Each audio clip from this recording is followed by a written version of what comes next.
ఎంత పెద్ద నేరస్తుడైనా ఎక్కడో ఓ చిన్న తప్పు చేస్తాడు.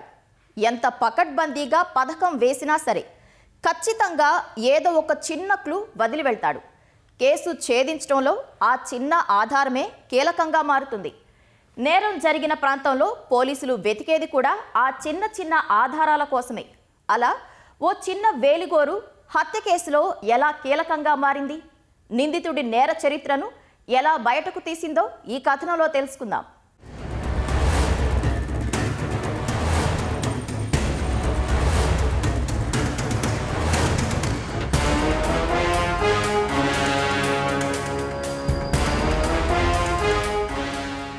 అసలే ఒంటరి మహిళ, పైగా వృద్ధురాలు.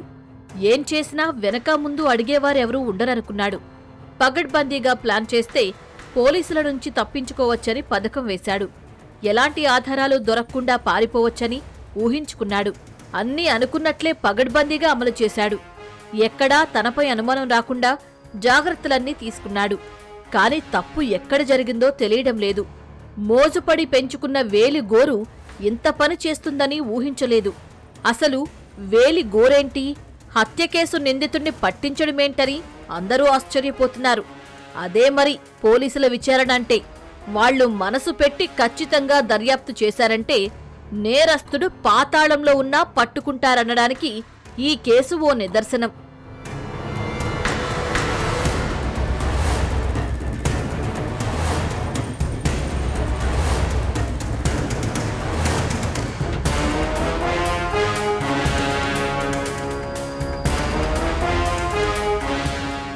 నెల్లూరు జిల్లా కొడవలూరు మండలం కొత్త వంగల్లులో వృద్ధురాలు దారుణ హత్యకు గురైంది.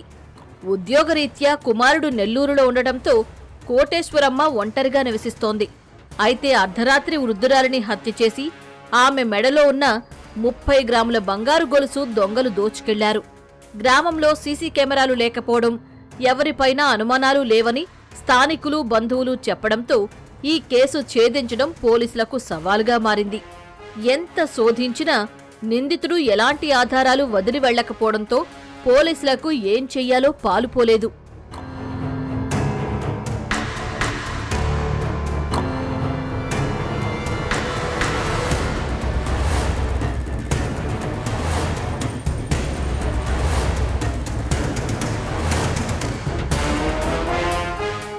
అయితే మృతదేహాన్ని మరోసారి జాగ్రత్తగా పరిశీలించిన పోలీసులకు ఓ కీలకమైన ఆధారం లభించింది. వృద్ధురాలిని హత్య చేసిన అనంతరం ఆమె మెడలో ఉన్న గొలుసు తెంపుకునిపోయే క్రమంలో నిందితుడి వేలుగోరు విరిగిపోయి ఆమె మెడపై పడింది. ఈ ఒక్క ఆధారాన్ని జాగ్రత్తగా ఒడిసి పట్టుకున్న పోలీసులు హత్య కేసు నిందితుడిని పట్టుకోవడమేగాక గతంలో అతను చేసిన నేరాలను సైతం వెలుకుతీశారు.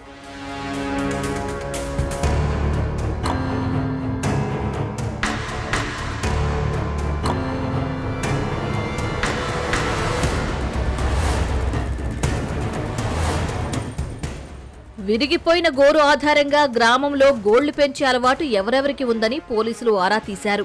గ్రామస్తులందరినీ విచారించగా పలువురు వేలిగోళ్లు పెంచుకుంటారని చెప్పారు. రంజిత్ కుమార్ అనే యువకుడికి కూడా గోర్లు పెంచే అలవాటు ఉందని చెప్పడంతో పోలీసులు అతన్ని పిలిచి విచారించారు.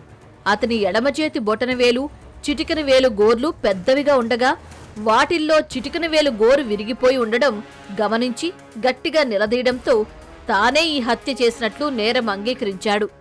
ఆన్లైన్ బెట్టింగ్లకు అలవాటు పడి అప్పులు చేసిన రంజిత్ వాటిని తీర్చే మార్గం లేక వృద్ధురాలిని హత్య చేసి బంగారం దోచుకెళ్లాడు. ఒంటరిగా ఇంట్లో నిద్రపోతున్న కోటేశ్వరమ్మను రాయితో కొట్టి హతమార్చినట్లు వెల్లడించాడు. కొడవలూరు పోలీస్ స్టేషన్ లిమిట్స్లో ఒక 68-year-old లేడీ మర్డర్ జరిగింది. ఇది మనకి యాక్చువల్లీ మర్డర్ వెపన్ లేదు, అక్కడ ఎటువంటి క్లూస్ లేకుండా ఉండింది. సో మన teams almost 8 teams, all inspector led teams form చేయడం జరిగింది. అండ్ వాళ్ళు 2 days, 1.5 day within 24 hours detect అయింది కదండి. 1.5 day చాలా నాన్ స్టాప్ కృషి చేశారు. వీళ్ళందరూ కూడా accused Vemula Ranjith Kumar 26 years old. ఇతన్ని మన అక్యూజ్ని ఐడెంటిఫై చేశారు. ఇతను ఒక gold chain which is weighing around 30 grams దీనికోసము ఈవిడ్ని మర్డర్ చేయటం జరిగిందని తెలుస్తోంది. అండ్ ఒక స్టోన్ యూజ్ చేసి, ఆమె ఇంటి బయట దగ్గర ఉన్న స్టోనే యూజ్ చేసి దాన్ని మళ్ళీ వెల్లో పడేశారు అని తెలిసింది. ఒక హత్య కేసు విచారణ చేస్తుంటే రంజిత్ గతంలో చేసిన హత్య గురించి వెల్లడించడం విశేషం.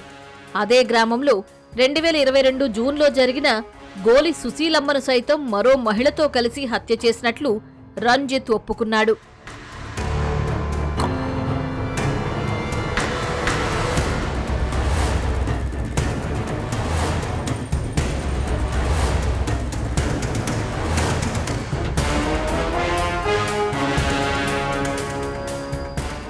ఒక చిన్న వేలిగోరు ఓ పెద్ద కేసును ఛేదించడం సంచలనంగా మారింది. నేర ప్రాంతాన్ని క్షుణ్ణంగా పరిశీలిస్తే కేసు ఛేదించడం ఎంత సులభంగా మారుతుందో ఈ కేసు ప్రత్యక్ష ఉదాహరణ. అందుకే నేరం జరిగినప్పుడు ఆధారాలు ధ్వంసం అవ్వకూడదనే పోలీసులు ఆ పరిసర ప్రాంతాల్లోకి ఎవ్వరినీ రానివ్వరు.